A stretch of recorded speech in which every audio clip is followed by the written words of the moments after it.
Hour 2 Overdrive continues, powered by FanDuel, bringing you everything from the opening line to the final score. A little role-play level of concern later in the hour.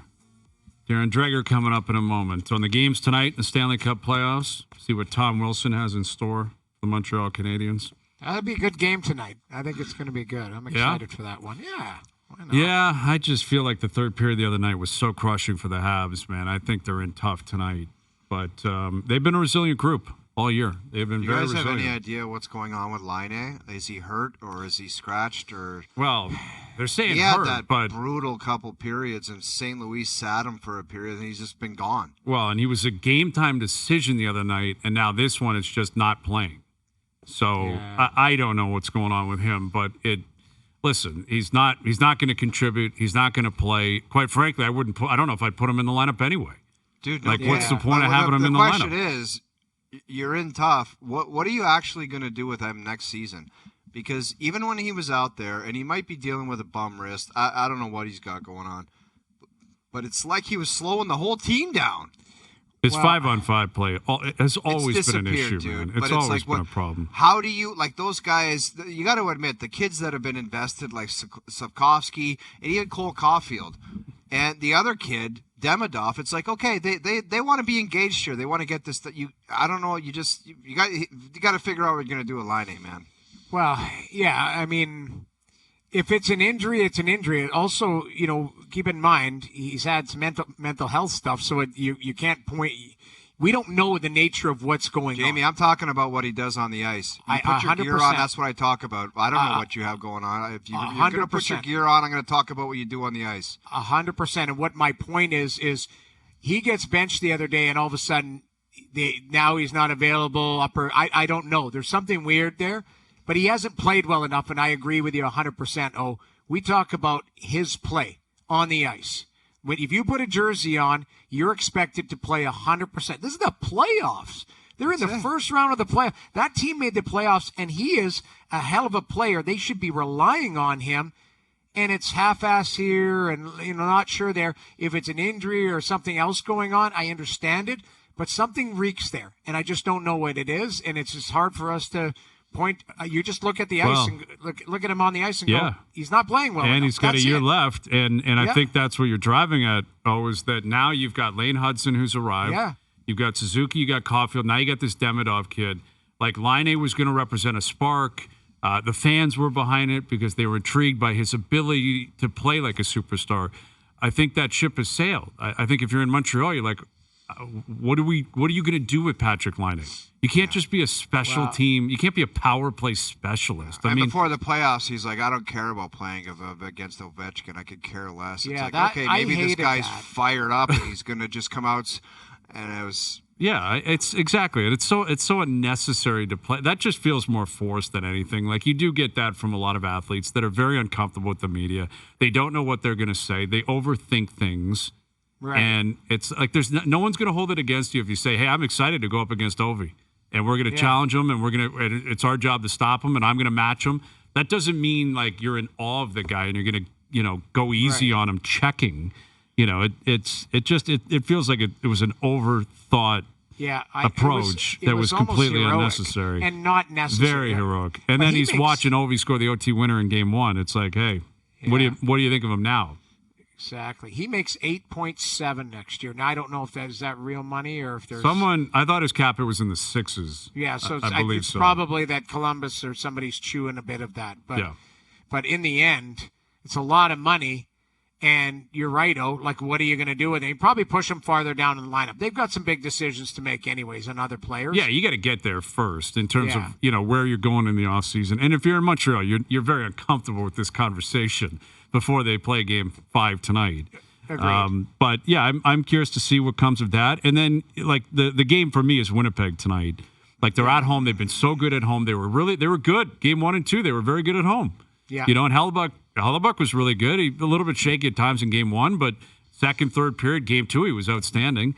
Scheifele, Connor, you got Velarde back, so you're going to complete that line again. Morrissey wasn't any good in St. Louis.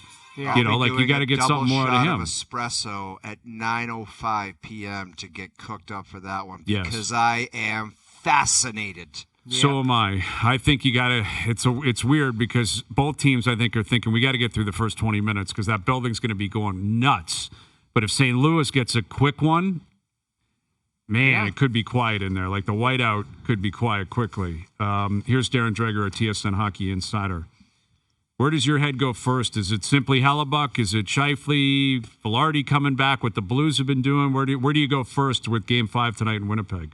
Well, look, I mean, I start with the St. Louis Blues because obviously they've won the last two, so they've earned the respect of everybody and our attention. I was in the building for Game 1, and Braden Shen, the captain of the Blues, I mean, he was a one-man wrecking crew. He hit everything in sight in the first period. Now, as that game wore on, the Blues couldn't sustain it, and Winnipeg ultimately took over in the second half of the hockey game. So I'm looking at Braden Shen, and I want to see what he's going to bring right off puck drop, and I suspect that he's going to be the most motivated guy out there. I just believe that. Now, comparatively, Winnipeg is saying, all right, this isn't a Connor Hellebuck story. Of course he has to be better. Of course he does. But they feel like they've got away from their game. They didn't play their structured detail, throw out all the cliches this time of year that we like to roll out there. They weren't able to establish that or didn't get to it in St. Louis in games 3 and 4. And that's their plan. They're just adamant that they're going to do that, and that's going to take some of the heat off Connor Hellebuck. But, I mean, starting with Hellebuck, everybody in that Winnipeg lineup has to be better.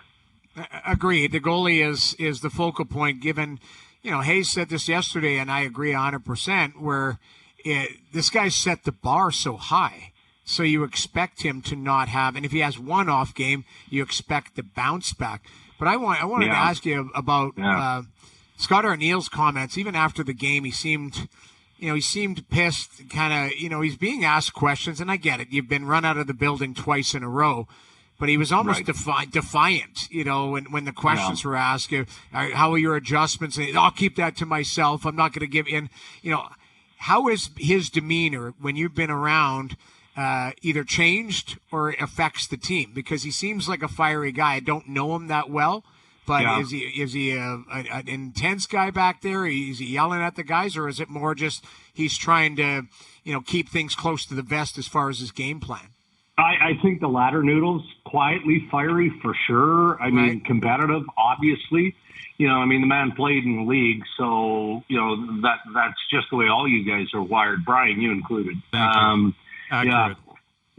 So I just think that he's got a high standard of the way that team needs to play and preaches it, and probably didn't have to preach a whole lot of it as they continue to have success in the regular season. And they were nervous in Game 1, but then they found their footing and found a way in Game 2, and then the series shifts over, and they have 2 bad games.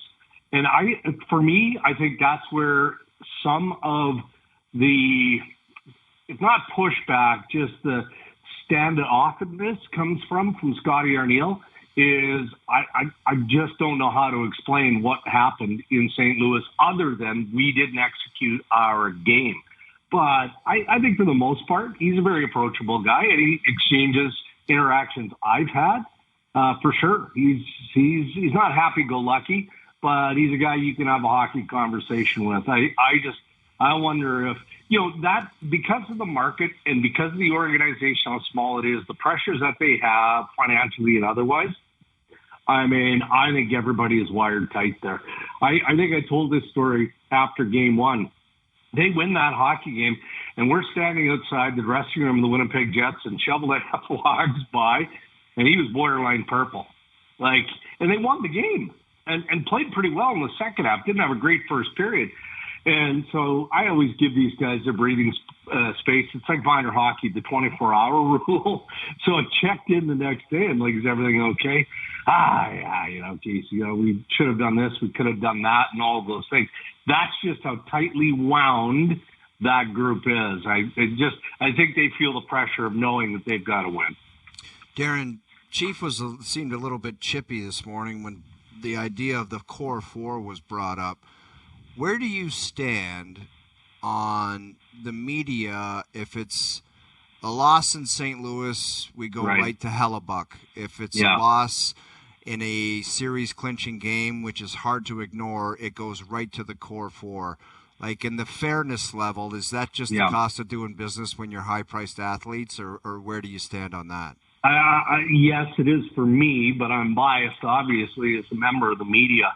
That's very much a feel issue between whoever's the head of public relations, and then, you have to have a consult with your head coach and likely your general manager. I thought if we just go back to Winnipeg for a moment here, and then I'll bring it back to Berube. And just to be clear, Darren, I'm talking about like the criticism that comes about them from us after losses. Like, we go straight to those players. Yeah, I get it. But I think that there was a conversation in Winnipeg where they maybe weren't going to make Hellebuck available to the media. Not just post-game, the next day, and maybe even the 2-day gap between Game 4 and Game 5. And I'm glad they did. Look, I mean, it's not about the money, but sometimes you just got to face the music. If you're a leader on the team, and he is certainly that, Connor Hellebuck, he's a star. The core four for the Toronto Maple Leafs are stars in the National Hockey League, and I think they do a decent job of being held accountable. Look, the Marner interview post-game the other night, Tuesday night, I thought that's as good as we've seen Mitch post-game in the playoffs, right? So I have no problem with holding those guys accountable. I think that the message from Craig Berube was more about, all right, I understand it. Of course, it's pretty obvious. Those guys are going to have to find whatever gear is necessary to end the Battle of Ontario, and it better end in Game 6. But other guys can contribute. So I think, and look, we talked about this as part of the pregame too, right? Of course, again, it's the star status. But what has Bobby McMahon done of late? Max Pacioretty, I mean, he's working on borrowed time. We can appreciate that, but he looked tired to me in Games 4 and 5.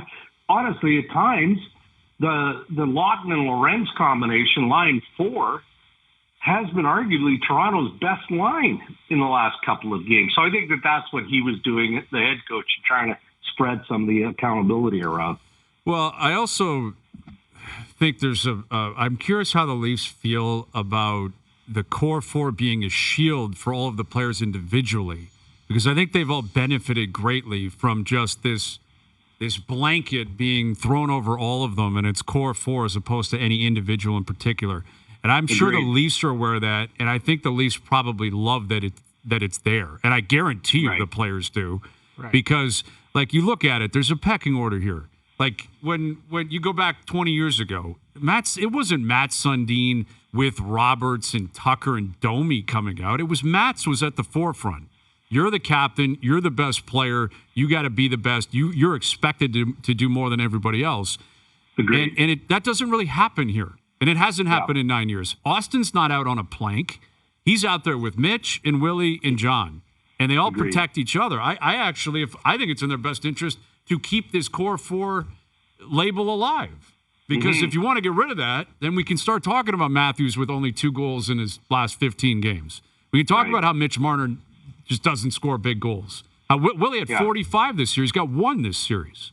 Yeah. Like, okay, you want to talk about the individuals, we can do that. And I know that's not what he was driving at. He's trying to talk about the team. But I would be careful if I'm the Leafs trying to crack the core four shield, because I think it's been very beneficial for these players individually, Dregs. Yeah, I'm with you. I agree with everything you said. And I think that for the most part, the criticism and the analysis in this market is fair. At times, the volume gets a little bit loud and probably too noisy for the players and for the organization. But if that's any other player that coughs up the puck the way that Austin Matthews did, that led to the shorthanded goal scored by Dylan Cousins, I mean, sure. Mike and O-Dog analyzed the play and rightly identified that, that's a bad pass. You can't make that play. Terrible. But if it's any other player, if Marner makes that play, that guy he's vilified, right? So I fully appreciate what you're saying. And also we acknowledged on Tuesday postgame, when Berube was specifically asked about Matthews and the Matthews line, you pointed it out, right? Like, Long delay. Not only did he choose his words carefully, there was hesitation in how he answered the question, because he is blunt, he is honest, but he is also very aware that it's a 3-2 series lead. He said that 3-4 times in his post-game media comments, but there was a message delivered there without him saying. And it's obvious that line and the core four, the stars of the Toronto Maple Leafs, have to be better. Well, and that's the amazing thing about like the Matthews pass, and I think you're right that if Marner did that, it would have been a more visceral reaction. I think Matthews got hit last night with the criticism he deserved it. But again, it's almost like Willie said, "Hey man, I'm here for you too. I'm not going to let you, Austin, take this heat on your own. I'll contribute to this so that some of us could, or other people could look at Willie and say, what was that back check? You know, it's almost like there was like this core four, like assemble anchorman news team thing last night. It's like Austin Pizza, Mitch is in one because he's a forward trying to, defend it 2-on-1. That's tough. And Willie's like, all right, I'll help you out here with the way I'm going to back check this. Like it's amazing how they're just constantly they're all connected all the time. And there's just no way of breaking out of it. Like there's just, I don't care what Berube tries to do. Tree Living's tried to do it. Shanahan's tried to do it. There's no way of ending it unless there are players that either leave or they win. Like that's the winning is still there. And that does need to be recognized. You have the opportunity to win this series and multiple series and change everything. And guess what? You're going to get all the accolades in the world because you would deserve it at that point. No one's going to hold this against you if you go on a run. That's not going to happen. But if you don't, then everyone knows, what's coming. And I'd be curious how Berube handles that, tomorrow night. Yeah. If it doesn't go well again tomorrow night, does he pull a Jim Montgomery from last year, where Montgomery called out Pasternak? Like that was Game something, 6. Man. It was something. It was. And we saw what happened in overtime 2 nights later. I don't know. Maybe Owen and I joked about this off air on Tuesday night, but maybe we get the Craig Berube St. Louis Stanley Cup speech, right? We've seen it 1,000 times in the dressing room. And I don't know how motivating that might be for each individual guy. But the one thing I do know going into Game 6, that building is going to be volatile. Like, that's not just lip service by Travis Green and everybody there. It is. It's just, it's going to be an electric experience and an environment. And I feel like, if you're breaking down the individual play and the sum of the parts, Ottawa all of a sudden has a little bit more going, right? And that's obvious. I mean, they've found a way to win a couple of games here. But I thought Shane Pinto had an excellent game the other night. Jake Sanderson has emerged as a star, and we know he's that. How about Tyler Clevin? The guy's enormous. Big and tough, man. Yeah, he absorbs hits. He's elusive. I mean, they've got a lot of things going their way right now, and chances are they're going to bring it all tomorrow night. Yep, I think you're right. We're Darren Dreger, TSN Hockey Insider. Taylor Hall signs an extension today, which I found interesting timing. Rick Tocchet leaves Vancouver tomorrow, or yesterday. Anything else we should be expecting that is not directly related to actually Stanley Cup playoff games? Because there's been a lot of wild stuff in the league this week. I mean, really wild. And what has become trendy in the last few years anyway is just the coaching carousel in the offseason. But right now you've got a quarter of the National Hockey League looking for a coach. 8 teams looking for a coach. And maybe their deal's cooked. I don't know. I mean, does Mike Sullivan leave 10 schmil plus on the table with Pittsburgh and just say, okay, let's have a mutual? No, obviously he doesn't. There's something that's been negotiated there. Lots of people think that he's just going to slide into New York. They've got the Brinks truck lined up, and what's that number going to look like? It's going to be enormous. I'm reading speculation out of New York and around the league on, well, what if Tampa Bay loses in the Battle of Florida tonight and John Cooper gets exposed and he gets cut loose? Where's he going? And do you think that's possible, that Cooper could be out in Tampa? That seems, would that be something? It would be something, Brian. But is it possible? Sure it is. But for two reasons. And one might be John Cooper just saying, look, guys, I don't need you to tell me when my expiry date is.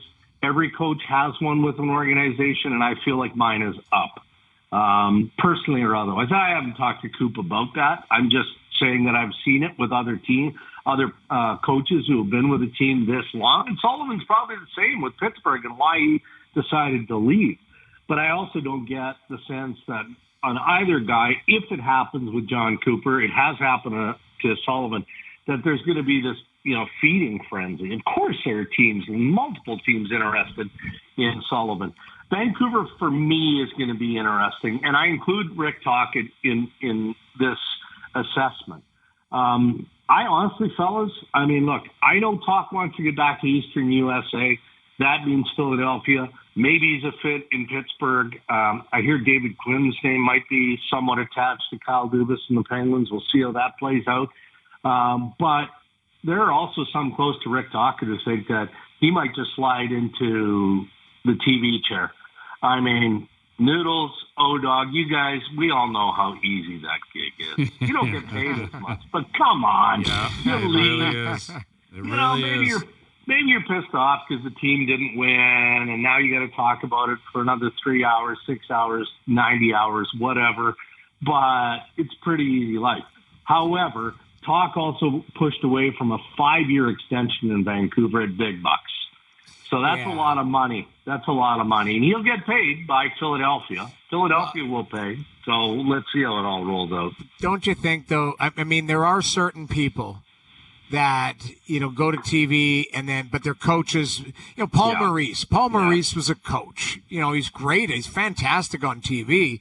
But Paul Maurice is a coach at nature, in by his heart. Yeah. And I would think that Toc, if he, for us, obviously, we do our TV gig.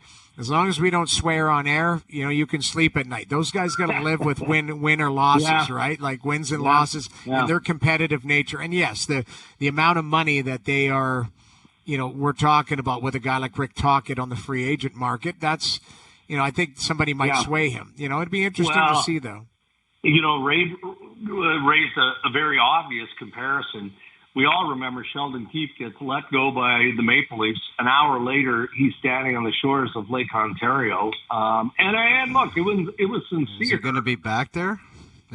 Well, no. Well, I guess eventually, because his family still lives in Ontario.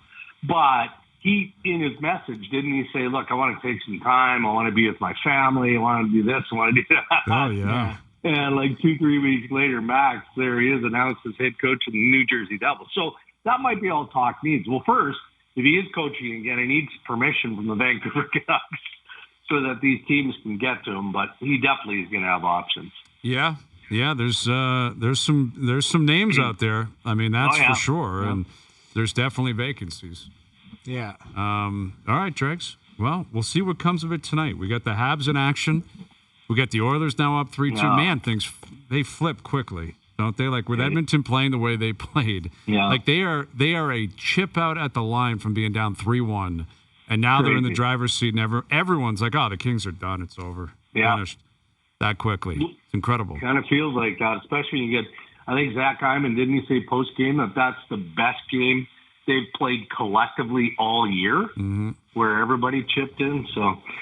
Yeah, they're on a heater now. We'll see how it plays out. The boys, my biggest fight tonight, obviously I got to watch the Jets game.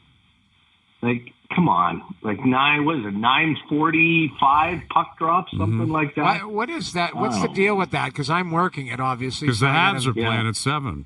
Yeah. That's why. They want. So what is that local, like Winnipeg? So it's an 8:40 start local. Yeah. Well... And I'm not complaining on behalf of St. Louis and Winnipeg, but it feels like their game has been bounced all over the map just to accommodate some of the other series. Like, I'd be they played at 1 o'clock the other day. Well, that's what I said that, Dregs, the other day. How hard is it in the playoffs when you're trying to get a heated rivalry going and it's 1:08 puck drop in the afternoon? Come on. And that's what I struggle with, and I get it. It's people above us. It's TV and it's revenue. I get that, but it's hard to fire the engine up sometimes. That's prime time 7:30 at night. Like your body revved up for it all day. I love that stuff. 8:40 tonight, man. 8:40 p.m. That exterior whiteout is going to be well oiled by the time they drop puck in Winnipeg. You're right about that. There's people that have shown up there at noon. Tailgating, full blown. Remind me, I was like, I don't know, in the, what's it called, the Leaf Pit outside Maple Leaf Square. Sorry, Maple Leaf Square. Are they allowed to drink in there or no? No, they're not drinking. Although it's probably sponsored by a beer company. I think it is. But I was down there, but think I don't think drinking. Well, yesterday I'm watching, and like the Oilers pit, there are people with beers that are just booze. There's. It's interesting to see. It's the province, right? Like Ontario, I don't think allows you. They don't allow you to drink on the street. Alberta, they're probably like, go ahead. Who cares? Well, the drinking age is 18 out there. Who cares? Go ahead. Do whatever you want. It was just, I was seeing like people in the background. They're just oiled, and it's where. I mean, it is legal what it is. or not, I can assure you that there is consumption near Portage in Maine tonight. Yes. I assure you Yes, that. and at Maple Leaf Square. I can guarantee you there's some crafty people in there that have found a way to make that work. That's true, too. You can guarantee it. All right, Dregs, good luck with staying up and watching the games tonight. All right, boys. Enjoy it. Thank you. Darren Dreger joining us here on the Maple Toyota Hotline. Drive the built-in Canada fuel-efficient, fun-to-drive Toyota RAV4. Gas or hybrid models available. Visit mapletoyota.com. That is what the coach is gone, Hayes. Like, it's just, it goes back to the main thing that I talk about all the time. The league is so watered down. They're scrambling to put a team together. And then when they realize it's just not that good a team, they're like, got to fire the coach. Got to get a coach bump. It's... well, and 8 coaches? Like, come on, man. And exactly, and you can't ship players out. You know, everyone's got to know move, and there's a salary cap, and there's bonus structures, and so that's the play. You know, and it's probably the owner calling up saying, I've had enough, just get rid of this guy. You know, just get rid of him, I'll pay him. And that's another thing. Someone was making that point recently. I can't remember who it was, but saying that now, like, these owners are so rich now. Yeah, like every owner is like a multi-billionaire, where that wasn't the case. You know, back there were cheap owners. There were owners where it was like, they got there's money. Cheap but ones not, now. There's owners that are like, we're not paying a coach. No thanks. Yeah, I mean, comparatively speaking, embarrassing. You're right, but they still, they got a lot of money. They got a lot of money, and now you've got, like in the NBA, there's guys. And in the NHL for that matter, there's a lot of co-owners of multiple teams. But you got Steve Ballmer, you got Kroenke, you got guys in the NBA that are worth $30, $40, $50 billion. Yes. Like, what do they care about a $25 million expense to get rid of somebody?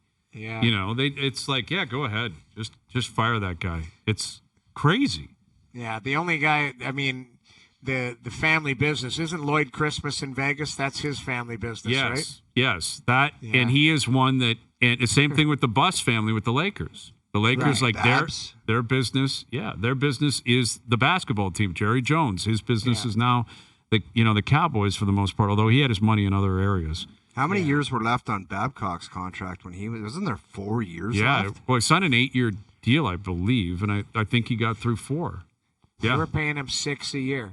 Yeah. They basically had to pay him 25 to go away. Yep. See you later. Well, all right. Role play level of concern news. You're off to do a little panel work. You'll be back. Be right back. We've got Eddie Olchuk coming up. We've got Steve Phillips on the Jays. Game 2 of their series tonight. Overdrive continues. TSN 1050 and on TSN 2. You can never ask me to stop drinking. Do you understand? I do. I really do. All right, so I have been informed by multiple people that apparently you can get booze in Maple Leaf Square.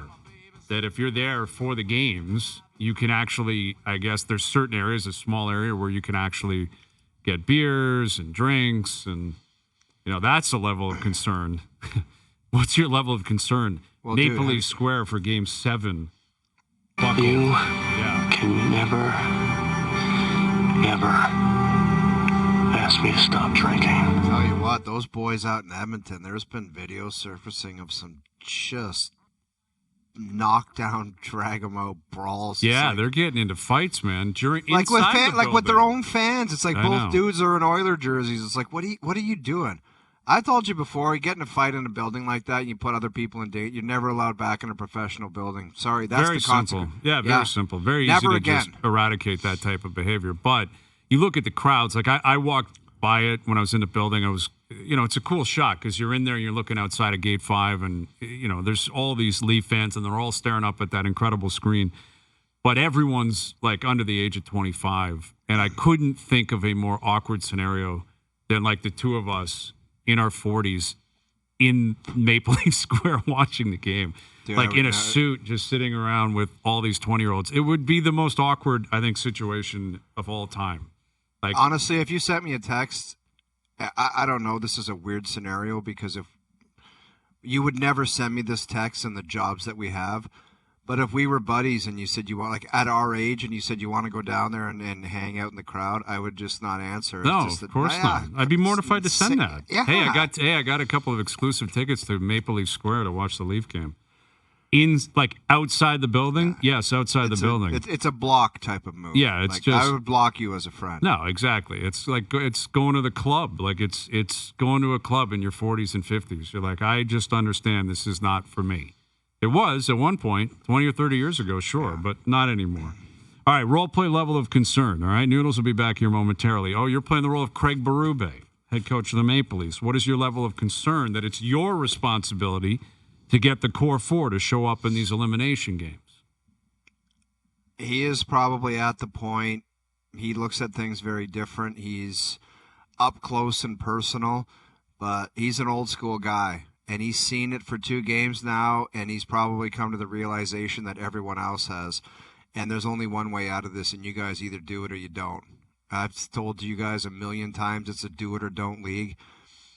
But the thing is, with the incredible stat packs that have been coming out with points in these elimination games and their power play and their overall record, like it's getting to a point where you have to ask the question, are you even surprised? Like No, that's my thing, man. Yeah, no one can be surprised. It's almost like it's at a conclusion type of scenario where it's like that's just what's going to happen. So, yeah. I mean, you can be up 3-0 elimination game. You're going to get that, which is kind of been a downer for me because I went through the whole thing of we are getting rid of the leafiest things ever, and it's a new thing, a new coach, new systems. They compete, and they understand how to play defense.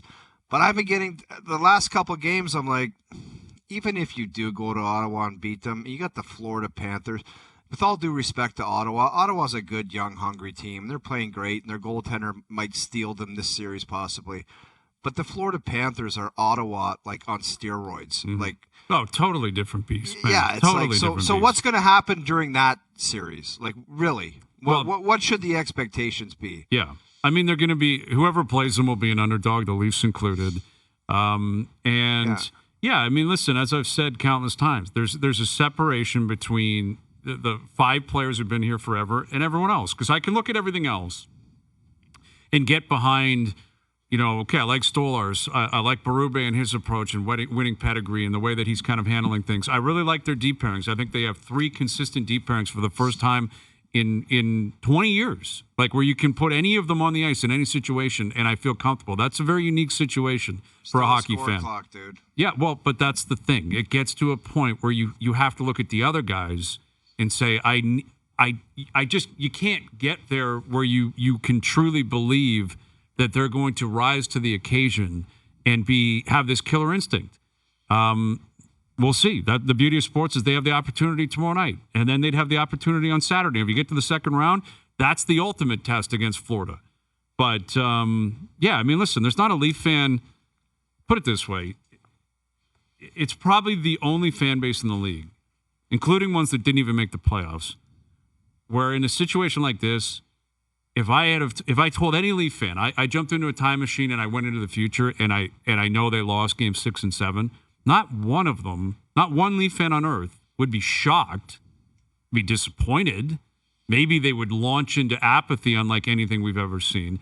but not one could say, I'm shocked and I don't believe it, and that's silly and you're stupid, and stop lying to me.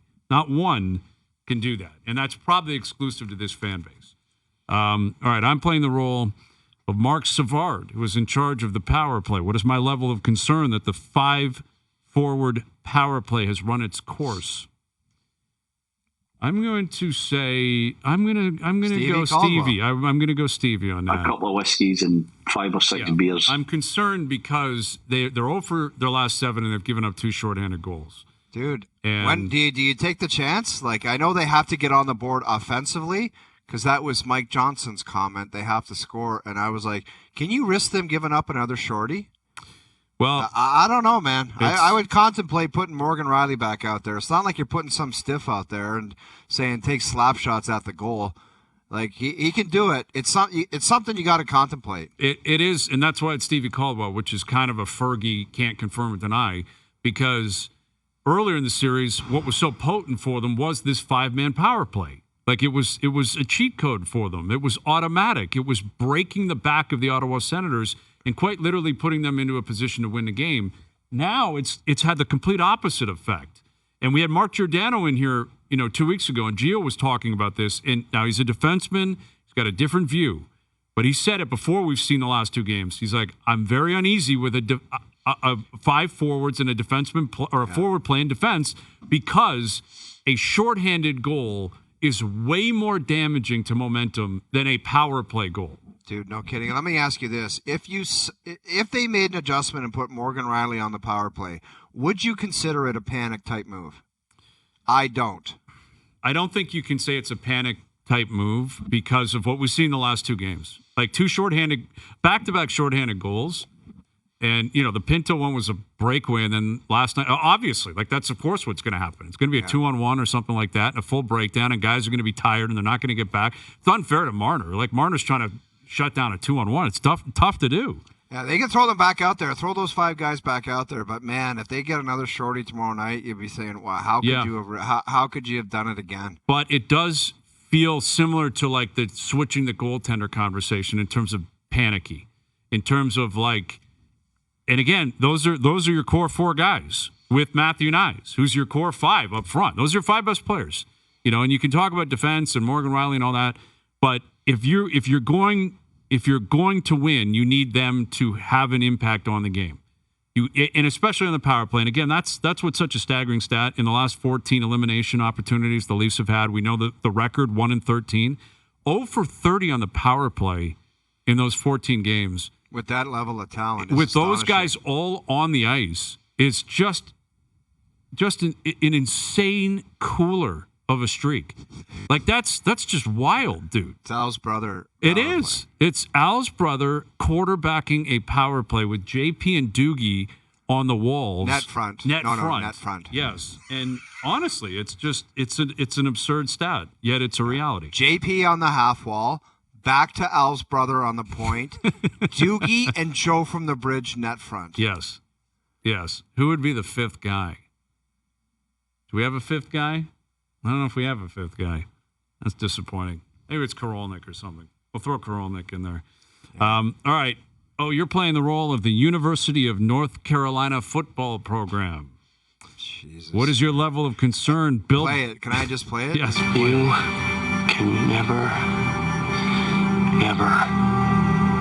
ask me to stop drinking. Level of concern, Bill Belichick could turn into an absolute disaster as the head coach of your football program. I already told you what I would do. I know the guy's 73 years old. I know he's one of the best football coaches that's ever lived on earth. I would go up to him and say, I don't want to see any more media about you. The only time I want to see you is on the bench for a football game. I understand you have a girlfriend. I understand she's 24 years old. I don't want to hear any more about it. I don't want to see you anywhere. Yeah, it is very strange, man. It's very strange that like the whole your dating life is a big part of your story. You're 73. Yeah, I don't want to see where you've been. Don't be out in public. Yeah, I don't want to see you go live your anywhere. life. No one's telling you can't. Like, obviously, it's your life. It's your personal life. Yeah. But what's fascinating about Belichick is for 30 years, if you asked about his personal life, he'd dagger you into the ground. Dude, and I don't get it. Like, the guy's got 100. He's worth $100 million, isn't he? Well, I'm sure he is. I mean, Yeah, and now like he's got he's the made book coming zillions out. of dollars coaching. I've never understood. Maybe it's just ego, where you the bright lights and you need to be in it somehow. Why he would need to come back to a university of all things, and the girlfriend stuff is like, look, man, great for him, but let's be honest, it's bizarre. It's very okay? bizarre. Yeah. It's a very bizarre story. Like, it just is, in the whole operation and the running of the PR and in there for the interviews. It's very strange. Yeah. Then he comes over the top and issues a statement about the interview and the comments. It's like, dude, shut up, man. Well, God. and trying to explain, like we said, we met on a plane. Okay, then why couldn't you just talk about that on CBS? You know, I don't know. It's a very strange scenario. Okay, we'll come back with a couple of more role plays. Noodles will be back in about 15. We got Eddie O coming up, Pucks and Ponies, with the Kentucky Derby taking place this weekend. Get his take on the Maple Leafs and other things going on throughout the league. Vegas, they're up 3-2. It's been tight, man. It's been a great series out there. And Jersey, they're the first team to go home. The New Jersey Devils. Your New Jersey Devils. So disappointing. They had a 3-0 lead last night. What a flat ending to Choked their away. season. What It's like a I way said to it throw it before, away. Jack Hughes, great player, but that's how you guys play. And we talk about goalies all the time. I'll just throw this one out there. That Markstrom, he was terrible. No, man, he's up and down his whole career. Like, he has a great year or a down year. Great, and he's breaking his stick and snapping Yeah, and it's losing like it. the second half of the season, he was not good for them. Like, they thought that he was the missing piece. Not good. Can't win with it. Well, look who it is. Sebastian Aho, a superstar. Their star, their man, their guy gets the job done last night for Carolina. No one cares about what people in New Jersey think. Yeah, you could play that now, man. Now I can really play that. I might add Once to a that. day, we're going to play that. Yeah, we should. OverDrive continues. TSN 1050 and on TSN 2. All right, Eddie Olchuk coming up. Eddie's take on the Stanley Cup playoffs. Eddie's probably got takes on the NBA playoffs. He's probably got takes. I know he's got takes on the Kentucky Derby. I haven't heard of any horse that really sticks out, but Eddie's probably got a read on that. In fact, I know he does. How far away is that? Coming up this weekend, man. Oh, Yeah, man, Pucks and would he Ponies be with Eddie fired Olchuk. up. Yeah, he'll be there covering it for NBC. I'm sure he does, because he doesn't even work for NBC anymore, because they don't have hockey anymore. Yet they brokered a deal with him to allow him to come back and, work for the Triple Crown. So Eddie, every year, he gives us a long shot. He gives us, just a read on a couple of ponies you want to keep your eye on, which I love. Well, on Saturday, it could You be love crazy. a guy that can talk about a one-timer in the slot and then pivot to Yes. a pony that can turn on the Jets down the stretch. There is no one more versatile than Ed Olchuk. Nobody. Because I agree. Eddie will come on and say, well, here's what I saw to Mitch Marner last night. And then he'll be like, what do you think of that Brett Howden OT winner? Well, if you'll notice in the neutral zone, then you'll say, what's up with this jockey on the 5-horse? And he'll be like, I'll tell you about that jockey. He's from Scranton, Pennsylvania. And He's he'll a just piss tank, and I hate him. yeah, exactly. Like this guy, Eddie's got jockey takes. Like that's when you know you're getting deep, man. That's when you have to appreciate it. And generally this time of year, he's got some future bet that he drops. He's like, well, I got a future on, the Pacers, and I parlayed that with this and that and the other. Eddie's usually got a couple things on the fly. So catch up with Eddie Olchuk and Steve Phillips coming up. And tell you what, man, the Blue Jays, they had a rally in the ninth inning at Yankee Stadium on Friday night. To their credit, good for them. They registered a couple of hits, put some runs on the board, found a way to win that game. If they didn't do that, they would be in the midst of 9 losses in a row. And that is, 11 games in a row now where they haven't scored more than 4 runs. They scored 2 last night. Completely irrelevant because it was already over at that point. But Bowden Francis, 6th start last night. 3 of them have been not that great. 3 of them have been okay. That's a guy you don't know really what you're going to get in the future. But I don't know. They're so lucky the Leafs are playing. They're so lucky. Like the Blue Jays are so lucky because I know Jays fans and Jays media, of course, are on it. But if the Leafs, eventually go out, which they will at some point, people are going to turn their attention to it collectively as a city and a market. And say, if they haven't been paying attention, they're going to say, you guys are doing what? Yes. Sorry, your run differential is what? Sorry, you've hit how many home runs? They're 13 and 16. And they're a minus 35 run differential. Yeah, I'll never forget when Ross, we had him on after the Vladdy deal was done, and he said, that offense is so close. Mm-hmm. And when it arrives, watch out. Yeah. And I was like, wow. Yeah, they're true believers. I guess you have to be, right? Like if you're Ross Atkins, you have to believe it's going to hit. You have to. Okay, that it's was the 10 team you put games together. ago. When is it like? I honestly, I don't think I don't. It's just like the core four in big moments, man. I'm sorry, I've seen enough of the Blue Jays offense. Has Bo even remotely opened up his eyeballs yet? Not in terms of power, not in terms of hitting power for power. No, I mean he hasn't hit a home run yet. So. Yeah, I mean, I don't know what else to tell you. Dalton Varsho back. Okay, awesome. Let's see what he brings to the plate. Yeah, no kidding. He had a great catch, but who cares? But he also blew a wheel to make the catch. Like, it was a brilliant recovery. Brilliant moment, catch. But who cares? But you blew a wheel, exactly. Yes. And he shouldn't have been in that position, and the game was over by that point. All right, Steve Phillips, Eddie Olczyk. There it is. Yeah, it's almost like it was a Willie Mays play. Yeah. Like, I'm back, and wait till you see the moves I've been working on. New shoulder, who dis? All right, Pucks and Ponies with Eddie O. Steve Phillips coming up. Best Bets and Noodles will be back as well. OverDrive continues. TSN 1050 and on TSN 2.